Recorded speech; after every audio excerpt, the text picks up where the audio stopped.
Mener le plaidoyer de la résilience climatique communautaire auprès des décideurs locaux. Voici l'objectif que s'est fixé la CSI, Convention de la société civile ivoirienne, en initiant un panel sous le thème « Résilience des communautés locales aux effets néfastes des changements climatiques, enjeux et défis ». C'était jeudi au cours d'un atelier régional de concertation à Séguéla. Nos manières de vivre, ça veut dire nos pins de forêt qu'on a, on ne va plus les détruire, on doit les protéger. On doit vivre autrement pour pouvoir atténuer le changement climatique. Maintenant, il faut qu'on s'adapte aussi. Le changement climatique est déjà là.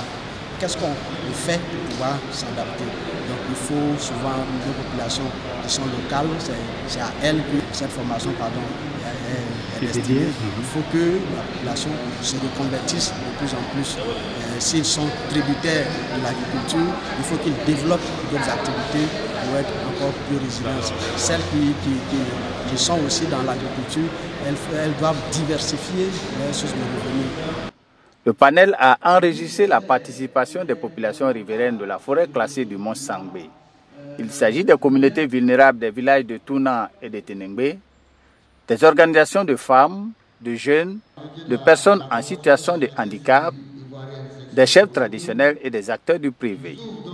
Au cours des échanges, ces acteurs impliqués dans la préservation de l'environnement ont révélé aux autorités locales leurs espérances et inquiétudes pour le renforcement de la résilience climatique au sein des communautés riveraines de la forêt classée du Mont Sangbé. Nous sommes comme une population, ça ne suffit pas. Les gens, ils les nourrissent. Après ça, on peut et on n'a qu'à faire bafouer chez nous là-bas. Parce que si on fait bafouer là, ça ne suffit pas. Le riz qu'on fait là, ça ne suffit pas actuellement. On a commencé pour faire, mais ce qu'on a fait premièrement, ce n'est pas reçu. Ce n'est pas reçu. Nous, on veut que quelqu'un nous a monté et qu'on fait ce qu'on peut faire. Bon, les personnes en situation de handicap ont pas mal de préoccupations, notamment dans ce qui concerne le changement climatique. Tout ce qui est pris comme mesure, nous ne sommes pas associés aux prises de décisions. Alors que nous sommes des populations dites vulnérables et beaucoup impactées par ce changement climatique. Donc nous voulons d'abord, de prime abord, être associés aux prises de décisions. Tout ce qui sera pris comme mesure, que nous puissions interagir. Les autorités locales ont promis de transmettre à la hiérarchie les doléances formulées par les différentes communautés. Le parc national du Mont Sangbé a besoin d'être préservé en tant qu'aire protégée. Nos populations sont déjà imprégnées de ce qu'il est important de préserver cet outil que Dieu nous a donné au niveau naturel.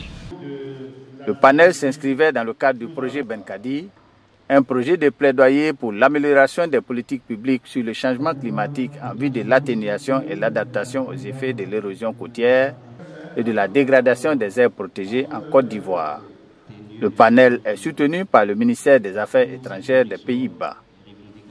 Le projet est un pan du programme sous-régional ouest-africain de Benkadi. Il regroupe des acteurs de la société civile de la Côte d'Ivoire, du Bénin, du Burkina Faso et du Mali, en collaboration avec une ONG néerlandaise, Voedendad.